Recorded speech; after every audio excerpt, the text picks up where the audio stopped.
Hey guys, we're back with another episode of Beyond the Record. And today I have Girlfriend. How are you doing today, girlfriend?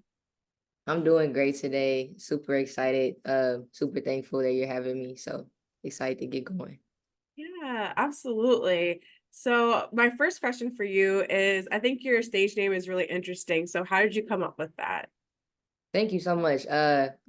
So it's actually cool story. I came up with it like in a studio. Like initially I used to go by Kenya, which is my real name, and then I was just like, I don't know. It's not giving right now. I was like, I want to be like mysterious, but I want to also like allude to what my music is about. So, I was just thinking about like, okay, like what's really the content, like what's really the breadth, what I'm saying, of my music. And I was thinking like, I think a lot of it is like based on relationships, like about my experiences. And like at the same time, I feel like I'm a friend for people that are like going through things, so just like whoever, so I was thinking at first, I was thinking Bay, Oh, and I told my producer, I was like, yo, like Bay might be a dope name. And I was like, and I feel like people could like make a play off of it. And he was like, nah, like somebody from our city is already going by that name. So I'm thinking, I'm like, dang. So I'm like, girlfriend. And so like I said it, and we was like, that's kind of dope. So I sat on it for like a couple of days, and we were like, no, that's definitely the one. Like after asking people, like everybody we told, they were like, no, that's fire. So yeah, it just stuck from there. It literally came from a brainstorming session. no, that's cool. Like when I first was like listening to your music and everything like that, I was like, that's such like an interesting name. So I was like, I have to ask her like how she came up with that. Yeah. That's cool. We talked a little bit off camera about how you're originally from Mississippi, but now you're in LA. So how was the adjustment from moving from Mississippi, and would you recommend it for any upcoming artists? I think for me the adjustment was really smooth. It was dope because like also my team is dope. But as far as like actually me being a country girl at heart, Mm. that really made it an easy adjustment too, because well, I'm from Mississippi, obviously, so there's a lot of grass there. Like I get I'm more of an outside person. Like I get to go out, like and like I'm chill. So back home I would be more of a homebody, but like out here it it's I think you can choose your pace. So if you want to be busy and you want to be out and, meet a lot of people, you can. But like also if you just want to go hiking or just be outdoors, like you can still do that. So I feel like it's been really dope adjusting because I get to do that. Yeah. Like California in general just has like so many options. Like one of my best friends is from the Bay Area, and she's telling me how she like goes like snowboarding and how she like is always at the beach and all these different things in the city. So California just has like so much to offer. I understand, and also networking too, being in LA and being in music, you have so many options there. So yeah, I can totally see why picking LA to start your career is a good choice. Yeah, I've been here since February and I'm absolutely loving it so far. So I'm excited to get more acquainted with the area. No, that's good. I'm gonna have people like drop in the comments some recommendations as you're new to LA. So, Yeah, I'm definitely a foodie, so drop all of the restaurants. hey, we got you. We got you. So, for fans that are just catching on to you, what artists do you think that you would compare your sound to? Oof. I feel like that's a really great question. I'm gonna say artists that I get compared to a lot. Personally, I think I'm probably like just all of my influences put together. I feel like I have my own sound, but Mhm. after playing my music for some people, I've gotten SZA is like really I get that a lot. I've gotten Doja Cat, Kaylani. Um, yeah, I'm gonna say those are three artists that I've people say that I sound like very often. So Okay, I can see that. When I was first listening to you too, I kind of got a little bit of Summer Walker, not oh, gonna lie. Yeah, I got some of Summer Walker from you. That's yeah, cool. thank you. That's a compliment because she's amazing too. I love Summer. Yeah, she's great. I love her. what of your own music, what songs would you put your fans onto, like that just listening to you? Like, what is maybe like your top three favorite songs? So of the music I have released now, I would say, uh, of course, Body. I would probably say Shirt Off Outside, and I would probably say Break It Off. I think those are three of my favorites that I have out. Yeah, we're definitely going to talk about Body and Shirt Outside because I really like those two. One thing I learned about your artistry too is that not only do you like write your own songs, but you also engineer your own tracks. So can you just like tell me how you learned how to engineer your own songs and like which one did you learn how to do first? Oh, I think, oh my gosh. I think I learned to write first. I think it's funny because when I was like really young, maybe like 8 or 9, and I used to wonder how do you write music? And I would try to write songs and it just wouldn't work, you know? And then one day I just picked up a pen and then it just worked and I just wrote a song. So Wow. after that, like as I got a bit older, I started to freestyle for the first time. And like after that, my writing process changed from like actually writing down on paper to like now doing everything like off the top of my head. So I think that was a bit of like, my writing process initially. And then I'm gonna say like engineering. The reason I learned to engineer, it was just there were times where I think people from my area, I always was very ambitious. And when I wanted to work on music, I wanted to work on music in that moment, because I feel like inspiration is like that. So there were times where I just didn't feel like I had a lot of people around me that were reliable. So I was like, you know what, like I'm gonna buy my own equipment and I'm just gonna learn, how to engineer. So I had this producer I was working with at the time that kind of sent me some templates. And so from there I just kind of started building my sound. So I think I've been engineering now for probably like 6 to 8 years or something like that. So Wow. it's been a while that I've been doing my own stuff. No, that's cool. I love that. Like sometimes you just have to be like, nah, I'm just gonna learn it myself. Like no Yeah. one wants to help me out. No one wants to, like try to help me in this situation. I think it's so cool just to learn how to do things by yourself too. Would you ever consider engineering for other artists? Yeah, I've done it. Like I've just done it for a friend, and like honestly, it was really fun. I was actually shocked at how fun it was, but I think part of engineering is like problem solving. So Mm, I think I realized that I really liked doing it. So I definitely would. cool. Speaking on like problem solving too, how do you get yourself out of a creative slump? Like, do you go for a walk, listen to music? Like, what do you do? I think, I think the way that I get myself out of a creative slump is just creating. Mm, Like there will be times, during creating where I'm just like, wow, like I think for me, a slump means I'm not confident in what I'm doing. Like sometimes you want to make a song and be like, oh, that's a hit. But I think I had to learn like every song that you make is not gonna feel like a hit. Sometimes you can make a song that feels like the worst song in the world, and then 6 months later, like you're like, whoa, this was actually good, or you play it for other people and they love it. So the way that I frame my thinking as an artist is I'm incapable of making a bad song. So I genuinely don't believe I can actually make a bad song. So I feel like when I think that way and I just keep creating, creating, creating, like I don't think I can get in a slump. So maybe that's a bit delusional, but like what's working for me, you know. No, that's good. I'm gonna write that down. I think, yeah, because I think being a creative person, you have so much. Sometimes you can have doubt in yourself. I think Yeah. it's like a part of it sometimes, like, dang, like, am I really good enough to be able to do this? And I know part of it comes from like outside sources, like support, your friends, your family, your fans, stuff like that. But when you are doing it yourself, I know I can speak for myself. I'm just like, oh my God, like, can I do this? And I think I really like what you said that you can't make a bad song because at the end of the day, sometimes I go back on stuff that I've written. I'm like, this is not as bad as I thought it was. You just have a different outlook, the next time you go back and look at something.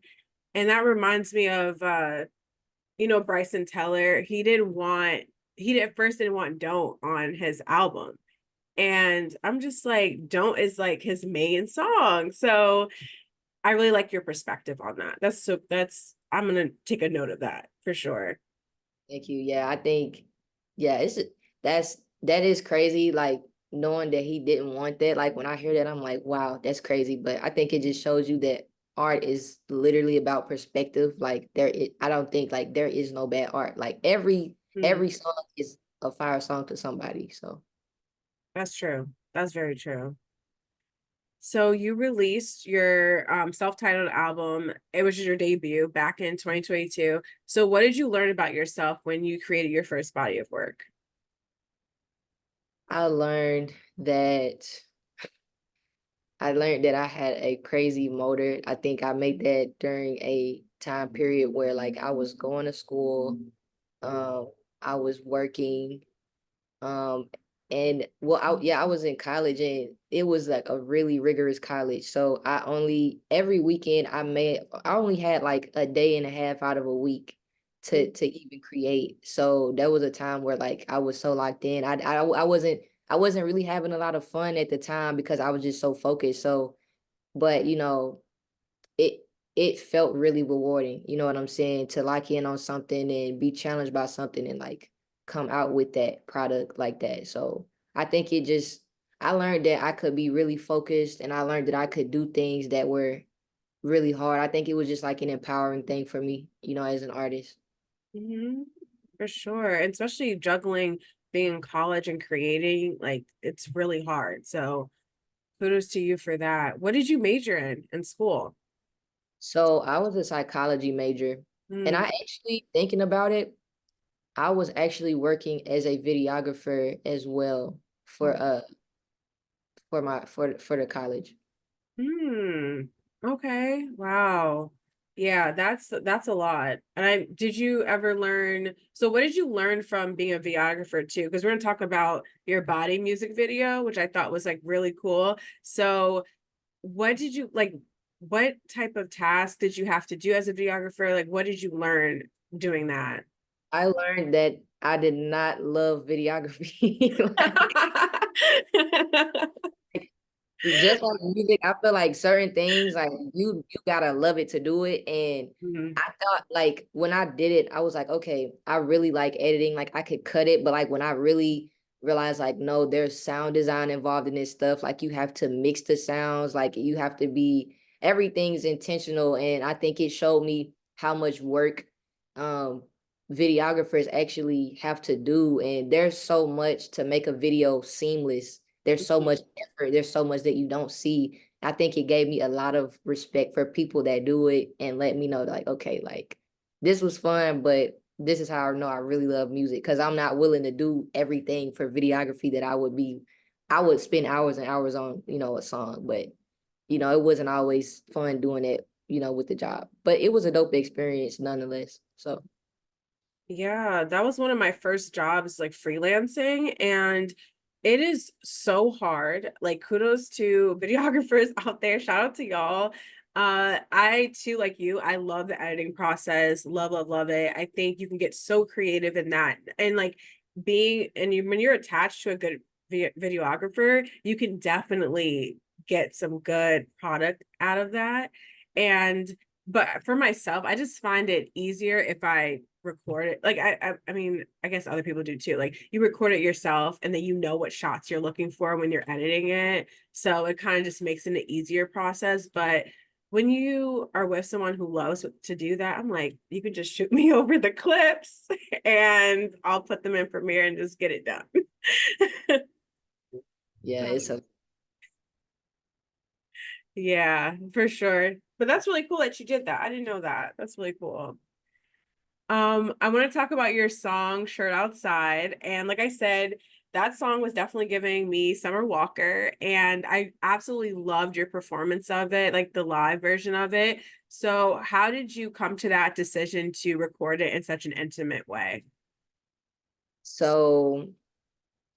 First of all, thank you so much. I think when I recorded, it's crazy that the song like did what it did because it was literally a freestyle. Like I Oh, did not wow. like I did not write. I wrote it, but it was all of it was the top of my head, and I recorded that song probably in like 3 minutes, and I may have touched it up a bit like after everything happened. But I think the way that I decided to do the live performance was because I was talking with Zan, which is like one of my managers. He was just like he was like, yo, this song, it's like this is a dope song. He was like, this is one of those ones, like he let us this is one of those ones. Like you need to like it has to be live, it has to be acoustic, like it feels intimate. So when he heard it, he was like, no, like, do you have to do this? So he was like, yeah, we're gonna set it up. So he made sure to do everything, get everything set up, and he wanted it to be intimate because he felt like that was what type of song it was. So we did it, and it turned out really dope, and I think people received it really well, Yeah, especially. yeah, definitely. I loved it. I think like I told you before, like you were giving me Summer Walker vibes, like Session 32. Would you ever want to do that for any of your other songs? Yeah, of course. I love live performances because I feel like it's a way to connect with people. So that's something that I love doing. And I think you can show emotion through performance in a way that a person may not be able to necessarily feel it in a song by just listening. That's very true. That's That's very, what people connect to is like that raw emotion. And I write all of my songs from a very raw place. So I think it's really easy for me to get that across to people. mm-hmm. Yeah, I definitely hear that, and you can definitely hear the difference between, a live version and the recorded version, and you can get that, like you said, that emotion out of people listening to it that way. I feel like that's why I love Session 32 so much because you can really like hear her, and I'm just a fan of acoustic, so please give us more. So your newest song, Body, which you released earlier this month, that had such a cool music video. But before we get to that, I just want to know, how did you come up with what was your inspiration behind creating that song? My inspiration was like, I think I wrote this song during a time where like everybody was like pushing like the toxic narrative.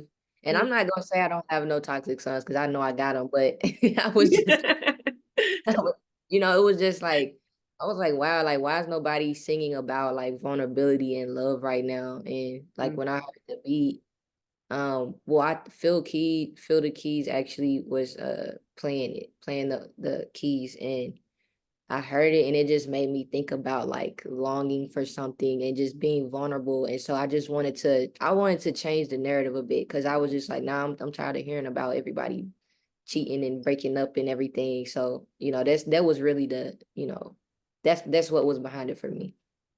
Yeah, I agree with you. I think that whole narrative, like you said, is I feel like at this point almost like overdone. Like, can we bring back like even just like R&B, especially like from a male perspective too? It's like, can you just bring back like a love song? Like you can't even sing this to your girlfriend or anything like that. No pun intended, saying girlfriend, but you can't even there's not that many songs like that people are willing to be vulnerable because I think it's the whole like social media concept of all that stuff now. People don't want to be like, oh, she's pressed over me and all that Yeah, different type of stuff. So, yeah.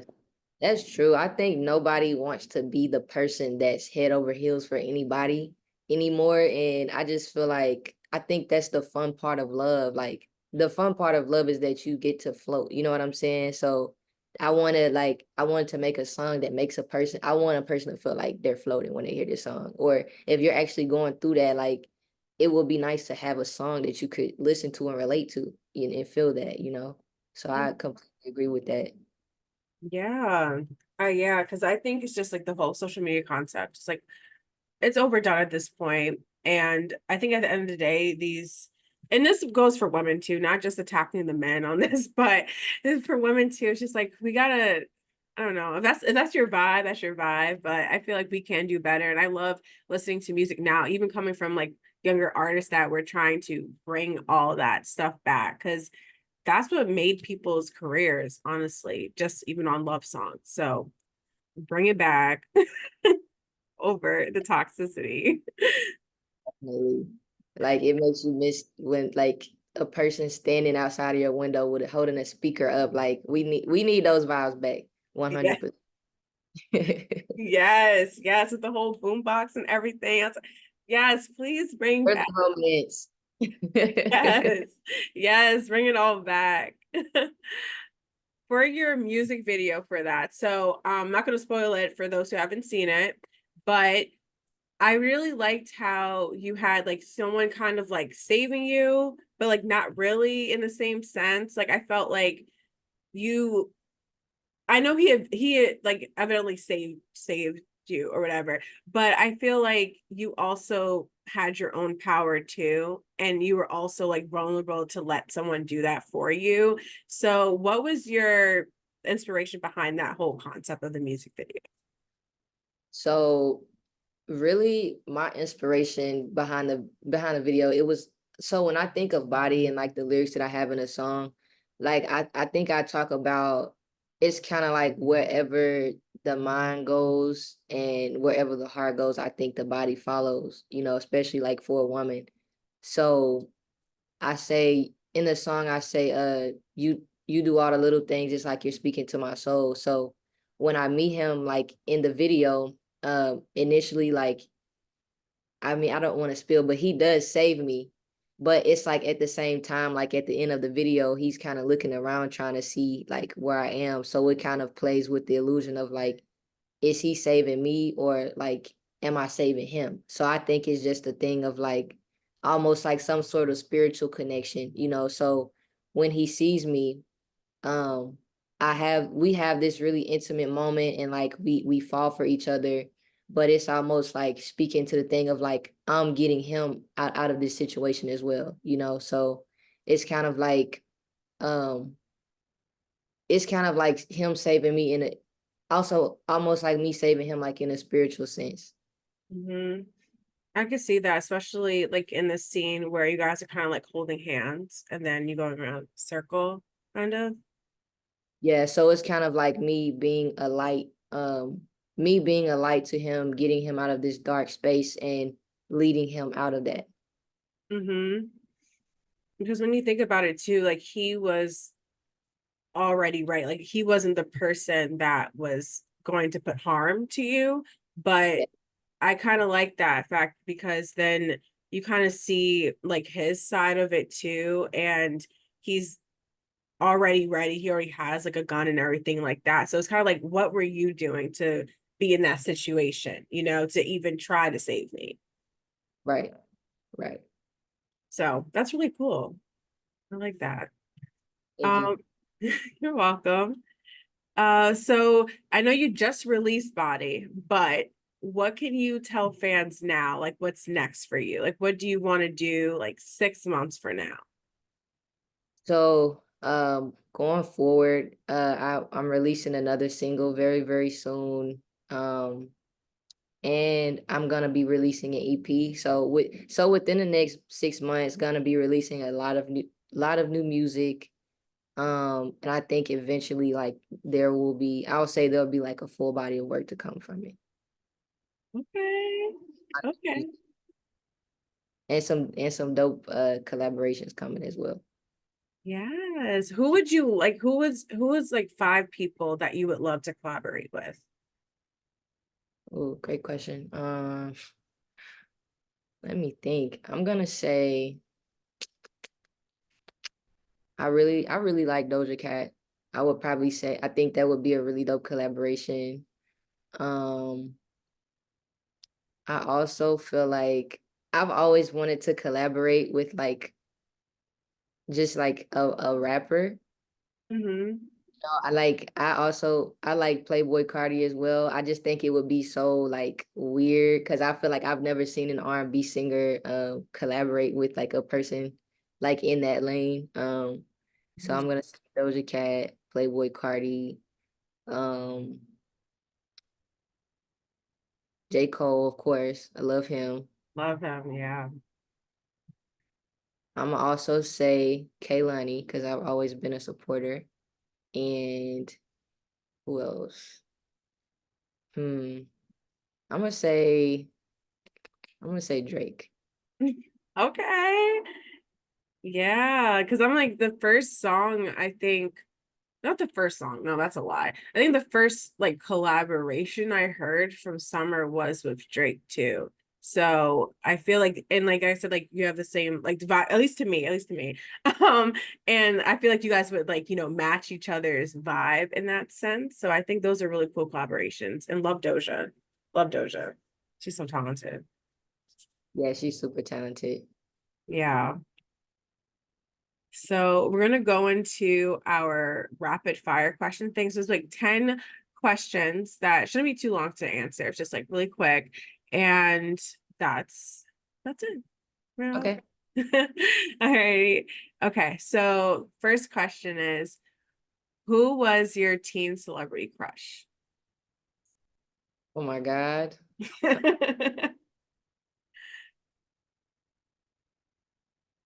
gonna say, oh my God. I'm gonna say Davies probably. Okay. Okay. Five things that you have in your bag at all times. My phone, uh, my lip gloss, probably some pistachios. What else would I have? Phone, lip gloss, pistachios, my wallet, and I'm gonna say eyeliner. I don't know. Okay. Lotion. Sorry. I know you're good. No, lotion. No, that's a need. I feel you. Can't be ashy out here. If you weren't a singer, what job would you have? If I was not a singer, I would definitely be a psychologist, 100%. Okay. One place you want to travel to. Um, wow, I'm trying to think. I would probably go to, I'm gonna say Hawaii. Oh, it's so pretty there that I've seen. I haven't been there either. I want to go. A skill you would like to learn. How to swim. Swim. Yeah. Let me be a better swimmer. I feel you on that. One of your biggest icks, and it could be like towards a relationship or just like people in general. One of my biggest aches.